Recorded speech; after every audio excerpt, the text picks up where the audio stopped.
வணக்கம். வணக்கம். எப்படி இருக்கீங்க? நல்லா இருக்கேங்க. நீங்க நல்லா இருக்கீங்களா? நல்லா இருக்கேன்மா. இன்னைக்கு என்ன பண்ண போறீங்க? இன்னைக்கு நான் பண்ண போற டிஷ் வந்து பைங்கன் பர்த்தான்னு. ம். சப்பாத்தி, ம். கிரேவி மாரி வச்சுக்கலாம். ம். ஆ பிரியாணி அந்த மாரி எல்லாத்துக்குமே வச்சு சாப்பிடலாம். ம். நார்த் இந்தியன் டிஷ் மாதிரி இருக்கும். உங்க பசங்களுக்கு ரொம்ப பிடிக்குமா அது? பசங்களுக்கு ரொம்ப ரொம்ப பிடிக்கும். ம். அதனால தான் மேக்ஸிமம் நெறைய டைம் பண்றது இந்த கிரேவியா தான் இருக்கும். ஓகே. இப்ப நம்ம வந்து அதுக்கு தேவையான பொருள் பொருள என்னன்னு பாத்துரலாமா? ஓகே. பேங்கன் பர்த்தா செய்யறதுக்கு தேவையான பொருள் என்னென்னன்னு பாத்துரலாம் வாங்க. பேங்கன் பர்த்தா செய்ய தேவையான பொருட்கள்: சுட்ட கத்திரிக்காய் 1, நறுக்கிய பூண்டு 1 டேபிள் ஸ்பூன், நறுக்கிய இஞ்சி 1 டீஸ்பூன், பச்சை மிளகாய் 1, வரமிளகாய் 1, கொத்தமல்லி 1 டேபிள் ஸ்பூன், மிளகாய் பொடி 1 டீஸ்பூன், தனியா பொடி 1 டீஸ்பூன், பட்டர் 1 டேபிள் ஸ்பூன், சீரக பொடி 1 டீஸ்பூன், கரம் மசாலா பொடி அரை டீஸ்பூன், சீரகம் 1 டீஸ்பூன், சர்க்கரை அரை டீஸ்பூன், உப்பு தேவையான அளவு, எண்ணெய் தேவையான அளவு. பேங்கன் பர்த்தா செய்யறதுக்கு தேவையான பொருள் என்னென்னு பார்த்தாச்சு. இப்போ எப்படி பண்றதுங்கிறத பார்த்துடலாம் நம்ம. ஸோ இது பண்றதுக்கு முன்னாடி ஃபர்ஸ்ட் உங்களை பத்தி சொல்லுங்க. நீங்க என்ன பண்ணிட்டு இருக்கீங்கன்னு. நான் ஹோம் பேக்கர்ங்க. மேரேஜ் ஆகி 10 இயர்ஸ் ஆச்சு. கிட்ஸ் இருக்கிறனால ஜாப் எதுவும் போகல. இன்ட்ரெஸ்ட் இருக்கு. ஸோ ஹோம் பேக்கிங் பண்ணி ஆர்டர் எடுத்து வீட்லயே பண்ணி கொடுத்துட்டு இருக்கேன். ஓகே. கேக்ஸ் அதெல்லாமா? கேக்ஸ், பர்த்டே கேக்ஸ், எல்லா கேக்ஸுமே வீட்லயே ஆர்டர் பண்ணி கொடுத்துட்டு இருக்கேன். ஒரு 2 இயர்ஸா பேக்கிங்ல. ஓ சூப்பர். இப்போ என்ன பண்ண போறோம் நம்ம? இப்ப பைங்கன் பர்த்தா செய்யறதுக்கு ஸ்டார்ட் பண்ணிடலாமா? பண்ணலாம். ஃபர்ஸ்ட் அதுக்கு முன்னாடி இதை சொல்லிடுங்க. ஃபர்ஸ்ட் அதுக்கு நம்ம வீட்லயே முதல்ல வந்து நல்ல அந்த கறி அடுப்புன்னு சொல்லுவாங்கல்ல, அதுல வந்து ஃபுல்லா உள்ள போட்டு வச்சுட்டா கூட நல்லா பெட்டரா இருக்கும். பட் இப்ப நம்மளுக்கு அது இல்லாதனால கிரில் பண்ணி நல்லா அந்த கத்திரிக்காயை சுட்டு வச்சிடணும். சுட்டு வச்சுட்டு தண்ணியில போட்டு தோல் உரிக்கிறதுக்கு தண்ணியில கொஞ்ச நேரம் வச்சுட்டு தோல் உரிச்சு வச்சிடலாம். இந்த கத்திரிக்காய் வந்து அந்த வயலட் கலர் கத்திரிக்காய், நீட்ட கத்திரிக்காய் எடுத்துக்கணும். பெரிய கத்திரிக்காய் தான். அதுதான் டேஸ்ட் நல்லா இருக்கும். சின்ன கத்திரிக்காய் விட பெரிய கத்திரிக்காய் தான் நல்லா இருக்கும். சரி, ஓகே. இப்போ இதை தோல் உரிச்சு ரெடி பண்ணி எடுத்து வச்சுக்கோங்க. இதை ஓரமா வச்சிடலாம் நாம. மேக்ஸிமம் கடலெண்ணெய் யூஸ் பண்ணா நல்லா இருக்கும். எந்த ஒரு டிஷ்னாலும் கடலெண்ணெய் மாதிரி யூஸ் பண்ணணும். ஓகே. இது கொஞ்சம் எண்ணெய் கூட ஆகுமா எப்படி? இல்ல ரொம்பயும் வேணாம், கம்மியா. லாஸ்ட் கொஞ்சம் பட்டர் ஆட் பண்ற மாதிரி இருக்கறனால ரொம்ப தேவையில்ல. சரி, ஓகே. இப்போ எண்ணெய் காயட்டும்.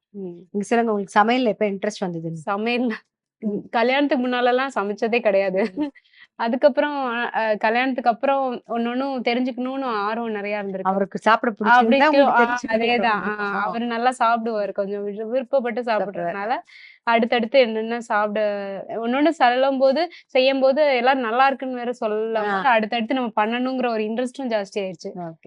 அப்படிதான் கத்துக்கிட்டேன். ஃபர்ஸ்ட் என்ன சமைச்சீங்க கல்யாணம் ஆன புதுசுல? கல்யாணம் ஆன புதுசுல வெஜ் தான். பெரும்பாலும் நான்வெஜ் எனக்கு வந்து கல்யாணம் ஆகி ஒரு 6 months வரைக்கும் ஒண்ணுமே தெரியாது. நான்வெஜ் இதெல்லாம். அதுக்கப்புறம் தான் நான்வெஜ் எல்லாம் கத்துப்பேன். பட் வெஜ்ல எல்லாமே ஓரளவுக்கு பண்ணுவேன். அதுவே நல்லா இருக்கும். அப்படிதான் ஒன்னொன்னும் செய்ய கத்துக்கிட்டேன். அப்புறம் யூடியூப் இந்த வீடியோஸ் இதெல்லாம் பார்த்துப்பேன். நானாவே ஒரு ட்ரையல் அண்ட் எரர் மாதிரி முதல்ல செய்வேன். அப்புறம் எதுவும் கரெக்டா மாத்திக்க அந்த மாதிரி பண்ணிட்டு டேஸ்டுக்கு ஏத்த மாதிரி ஃபிளேவருக்கு ஏத்த மாதிரி மாத்திப்பீங்க. இப்ப எண்ணெய் காஞ்சிருச்சு. நம்ம பண்ணிடலாம். ஃபர்ஸ்ட் ஜீரகம் போட்டுக்கலாம்.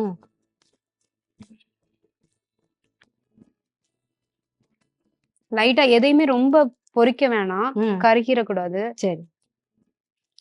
வரமிளகா ஒரு 3. நம்ம காரம் ரொம்ப வேண்டாம் அப்படின்னா 2 போதும். ஓகே. இல்ல எதுவுமே பேஸ்டா வேண்டாம். இஞ்சி எதுவுமே பேஸ்டா வேண்டாம். அப்படியே அந்த ஃபிளேவர் தெரியணும். ஓகே. இஞ்சி வந்து 1 டீஸ்பூன் போட்டுக்கலாம்.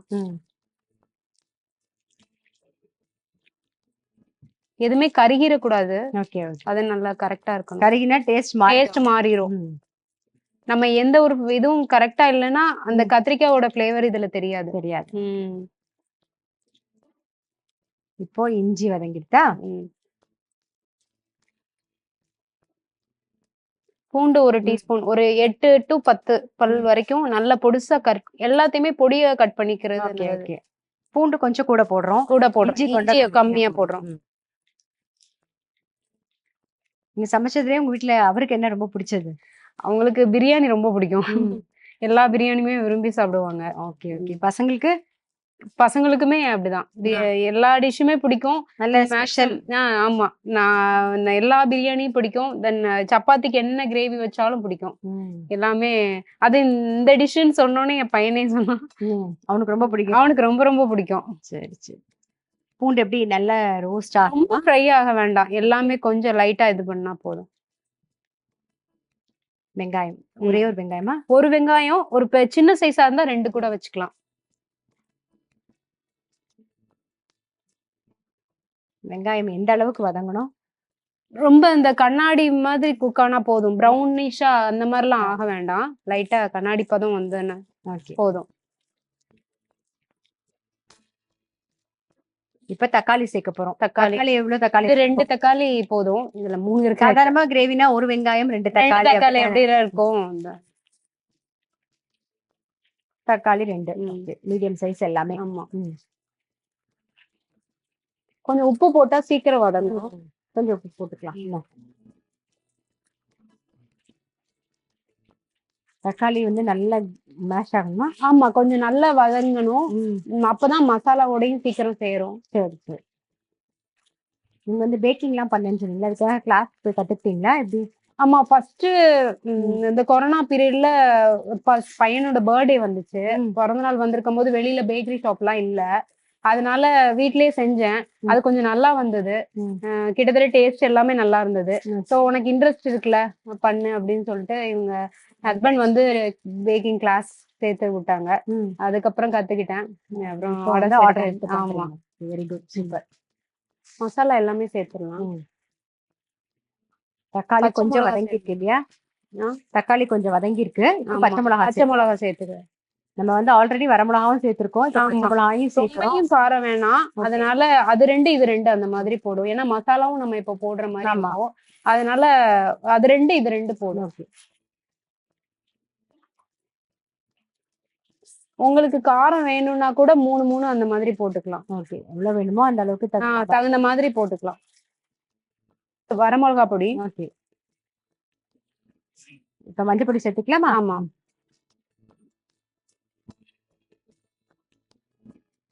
தனியா பொடி கொஞ்சம் சேர்க்கலாம்.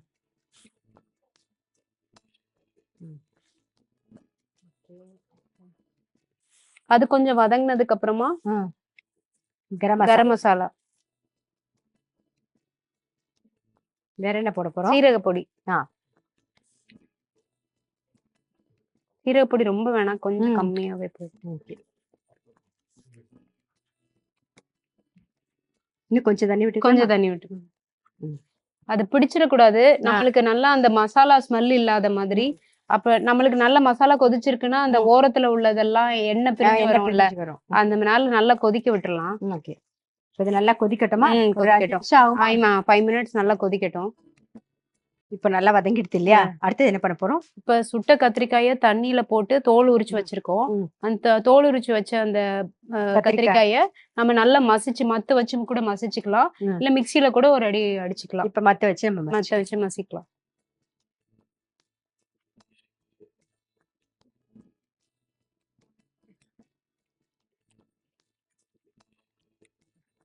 இப்போ கத்திரிக்காய் நல்லா மசிச்சாச்சா? சேர்த்துடலாமா? இதை சேர்த்துடலாம்.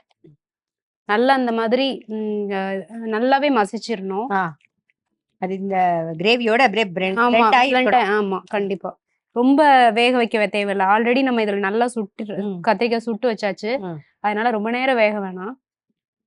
சேர்ந்து வரணும். அந்த மசாலாவோட சேர்ந்து வந்தா போதும். கொஞ்சம் தண்ணி விட்டுக்கலாம்.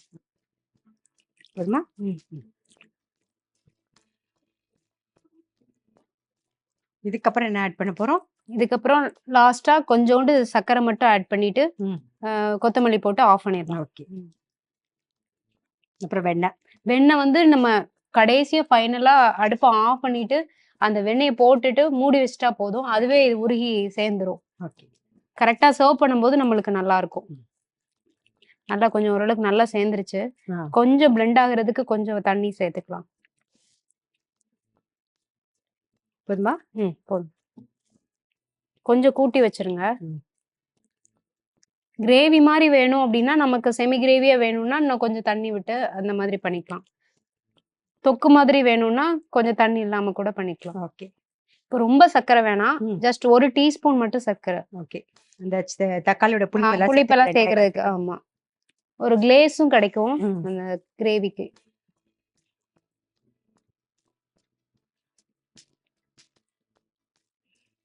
நம்மளோட கிரேவி வந்து ரெடி. கிரேவி ஆல்மோஸ்ட் எல்லாம் முடிஞ்சு இப்போ ஃபைனலா நம்ம கொத்தமல்லி இலை மட்டும் போட்டுட்டு கடைசியா பட்டர் சேர்க்கணும். அதுக்கு மேல ஃபர்ஸ்ட் கொத்தமல்லி போடணும்.